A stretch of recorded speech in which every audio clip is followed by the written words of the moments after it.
Hello everyone, कैसे आप सब। आप सभी का करियर सक्सेस के यूट्यूब चैनल पे एक बार फिर से वेलकम है। आई होप आप सब बढ़िया से होंगे। प्रीवियस वीडियो में हमने डिस्कस किया था कि क्या एक्सपेक्टेड या टेंटेटिव वैकेंसीज हो सकती हैं जेकेएसएसबी के आने वाले समय में, जिसमें हमने एक आपको फाइनेंस डिपार्टमेंट का नोटिफिकेशन भी डिस्कस किया था जिसमें अलग अलग पोस्टें मेंशन की थी। उस वीडियो में काफी सारे लोगों ने वो वीडियो भी देखा और काफी सारे बच्चों ने हमें अपनी क्वेरीज भी भेजी। उसमें सबसे इंपॉर्टेंट जो क्वेरी है वो है कि सर अपकमिंग जो एग्जाम्स, चाहे कोई भी फॉर्म निकलता है जेकेएसएसबी का, एक अगर हम एक एवरेज निकालें कि क्या क्या सिलेबस उसमें आ सकता है, क्या क्या टेंटेटिव सिलेबस होता है, तो मैं आपके इस क्वेश्चन का आंसर इस वीडियो में देने वाला हूं। वीडियो ज्यादा लंबा ना हो, क्योंकि हर चीज क्लियर करना वीडियो में जरूरी भी है लेकिन मुश्किल भी हो जाता है, क्योंकि ज्यादा वीडियो हम लंबी कर सकते नहीं है। इस वजह से हम कट शॉर्ट में अगर आपको करें। बड़ी बार फर्स्ट टाइमर बच्चों को गाइडेंस नहीं होती, प्रॉपर मेंटरशिप नहीं होती, जिससे उनका काम थोड़ा डिले हो जाता है, जिससे उनका सिलेक्शन में फर्क आ सकता है, टाइम लग सकता है। अगर यही चीजें आपको टाइम पे प्रॉपर सोर्सेज से पता चल जाए, प्रॉपर गाइडेंस आपको मिल जाए, तो आपका वही रिजल्ट आपको जल्दी देखने को मिलता है।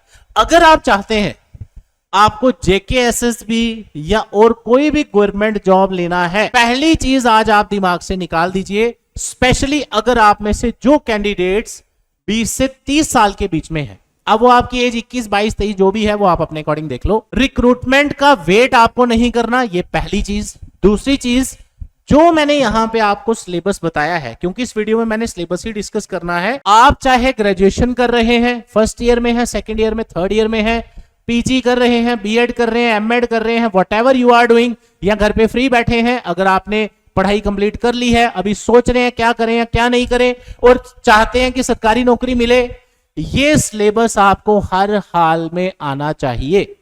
चाहे आप बैंक का फॉर्म भरें, अभी आज इससे पहले एक वीडियो हमने अपने चैनल पे डाला है, एसबीआई क्लर्क का फॉर्म निकला है 5100 वैकेंसीज, आईबीपीएस क्लर्क का एग्जाम फॉर्म निकला है 10,000 से ज्यादा vacancies, IBPS, RRB, PO, RRB clerk आने वाला है 1-1.5 महीने के अंदर अंदर। उनकी रिक्रूटमेंट अभी अनाउंस नहीं हुई, वो भी आने वाली, उसकी डेट्स भी आ चुकी हैं पेपर की। ऐसे ही आपने इससे पहले भी फॉर्म भरे होंगे, लेबोरेटरी अटेंडेंट आ चुका है, नायब तहसीलदार आया था जो आगे डिले हो गया, ऐसे आगे भी आपको फॉर्म मिलेंगे। काफी बच्चे ऐसे हैं जो 3-3, 4-4 से मैं देख रहा हूं डेली बेसिस पे वेट कर रहे हैं कि फॉर्म निकले किसी चीज का, और उससे उनके 3-4 साल भी निकल गए एज में से, वो चीज नहीं देख। तो अगर आप कोई भी कैटेगरी में आते हैं, जो हो गया है उसको छोड़िए, आगे का सोचिए। अगर आप चाहते हैं सरकारी नौकरी लेनी है, इर्रिस्पेक्टिव ऑफ जेकेएसएसबी, एसएससी और बैंक, किसी पेपर पे डिपेंड नहीं रहना, सारे फॉर्म भरने, ये सिलेबस आपको आना चाहिए एट एनी कॉस्ट। अब अगर आप जेकेएसएसबी की पर्टिकुलरली बात करें, क्योंकि ये वीडियो ही जेकेएसएसबी के रिलेटेड है, तो मैं पहले आपको एक चीज क्लियर कर दूं,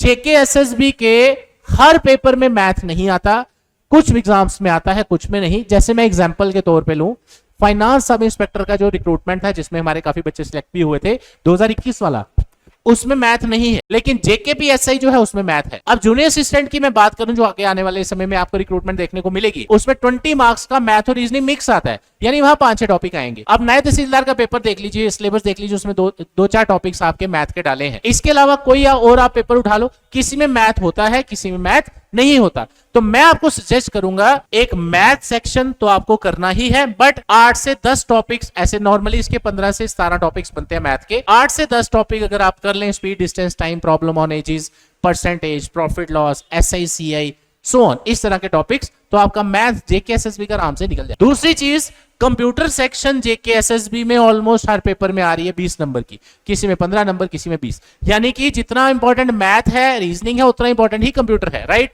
तो ये 2 सब्जेक्ट हो गए। उसके बाद इंग्लिश सब्जेक्ट्स आपको पता ही है क्या आते हैं, मैंने आपको टॉपिक्स के साथ यहां पे दिया है पीडीएफ, इसका लिंक मैंने डिस्क्रिप्शन में दिया है, वहां से डाउनलोड कर लेना।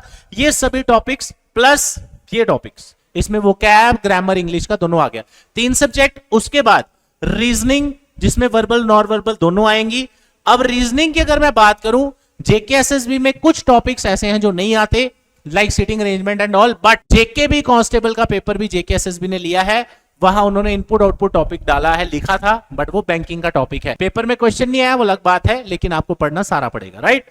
उसके बाद सबसे इंपॉर्टेंट 20 नंबर की सेक्शन जो जेकेएसएसबी आपको देगा ही देगा अलग से, या फिर जीके जीएस में मिक्स कर देगा, वो है जेएंडके की जीके, जिसमें आपको जेएंडके का रीऑर्गेनाइजेशन एक्ट, जेएंडके की इकोनॉमी, ज्योग्राफी, हिस्ट्री, ये सारी एटसेट्रा, ये चीजें आपको पढ़नी है, plus science and current affair. उसके बाद कुछ एग्जाम्स जेकेएसएसबी के आप देखो, उसमें एडवांस मैथ के भी टॉपिक डाले हैं, राइट। फिर आगे आपका इंग्लिश का ये टॉपिक्स, उसके बाद रीजनिंग, जिसमें आपके क्लॉक कैलेंडर एंड ऑल, ये कुछ एग्जाम्स में जेकेएसएसबी के टॉपिक डालते हैं। तो ये जीएस आपके सारे कंपोनेंट्स आगे, history, geography, economy, polity, right. ये पूरा टॉपिक वाइज सिलेबस है, आपको पसंद आए या ना आए। अगर आपने सरकारी नौकरी लेनी है, आप इस चक्कर में नहीं रह सकते कि मैं साल का एक फॉर्म भरूं और जब तक जेकेएसएसबी कोई फॉर्म ही ना निकाले मैं तब तक वेट करता रहूं। तो ये कोई अप्रोच नहीं है सरकारी नौकरी लेने की। हो सकता है आप तैयारी जेकेएसएसबी की कर रहे हो, सिलेक्ट आप एसएससी में हो जाओ, तो वो आप भी नहीं जानते आप कहां सिलेक्ट होंगे। वो तभी होगा जब आप हर तरह का फॉर्म भरेंगे। तो इस पूरे नोटिफिकेशन का, ये पूरे सिलेबस का पीडीएफ मैं आपको डिस्क्रिप्शन में दे दूंगा। अब आपको इसके अलावा जेकेएसएसबी का कोई भी सिलेबस या उसके रिलेटेड कोई वीडियो देखने की जरूरत नहीं पड़ेगी। बिना कोई फॉर्म भरे, बिना कोई आप बोलो कि मेहनत के सिलेक्शन हो जाए, तो वो पॉसिबल नहीं है। आपने अगर कोई भी फॉर्म भरा है, ये सिलेबस आपको हर हाल में कवर करना है, स्पेशली उनके लिए जो स्पेशली जेकेएसएसबी के एग्जाम्स का वेट करते हैं कि 2-3 साल निकल जाए, जब आएगा तब फॉर्म भरेंगे, तब तक फ्री रहेंगे, नहीं तैयारी करेंगे। उसका कोई सोल्यूशन नहीं है। अगर आप चाहते हैं सरकारी नौकरी लेना, हर फॉर्म भरिए, चाहे आप 10th बेस पे है, 12th बेस पे, ग्रेजुएशन पे है, ये सारे टॉपिक्स कवर करिए।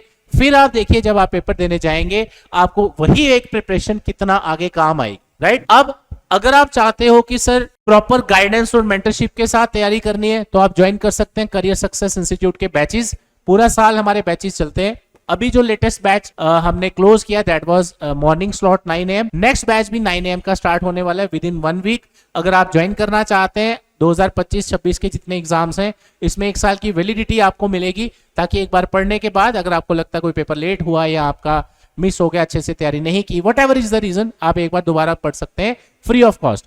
आज से करियर सक्सेस का लाइब्रेरी भी स्टार्ट हो चुका है, जिसमें आप लोग भी अपना सीट या कैबिन बुक कर सकते हैं, ताकि आप एक सेल्फ स्टडी का जो मॉड्यूल है वो भी आपका यहीं पे चलता रहे, ताकि 3 घंटे आप क्लास पढ़ें सुबह, 3-4 घंटे उसके बाद लाइब्रेरी में पढ़ें, एक ही बार यहां से फ्री होके जाएं। टीचर्स के सामने आप रहेंगे, आपको रेगुलर गाइडेंस मिलती रहेगी, कहां पहुंचे आप, कैसा सिलेबस चल रहा है, कितने मार्क्स मॉक टेस्ट में आ रहे हैं, ये सारी चीजें इंपॉर्टेंट रहती हैं आपके एक सिलेक्शन लेने में। तो मेरा नंबर ऑलरेडी आपके पास है 9419145317। विजिट करें career success institute, demo classes, उसके अलावा आपको फ्री काउंसलिंग चाहिए, आपको लगता है कि कंफ्यूज है कैसे हम तैयारी करें, कौन से फॉर्म भरे, तो आप मोर देन वेलकम, आप इजीली विजिट करिए करियर सक्सेस में। JNK में सिर्फ हमारी एक ही ब्रांच है। काफी बच्चे हमारे पास जम्मू कश्मीर के हर एरिया से आते हैं, तो आपके लिए हॉस्टल पीजी का असिस्टेंस आपको प्रोवाइड किया जाता है नियर बाय इजिली फाइंड करने में। तो कोई भी क्वेरीज है आप डायरेक्टली मुझे कॉल करिए, विजिट करिए ऑफिस, व्हाट्सएप करिए, जैसे यू आर कंफर्टेबल। तो मिलते हैं आपसे नए बैचेस में, लेकिन मेहनत करेंगे तो जरूर आप कहीं ना कहीं पहुंचेंगे। Thank you so much, all the best, जय हिंद।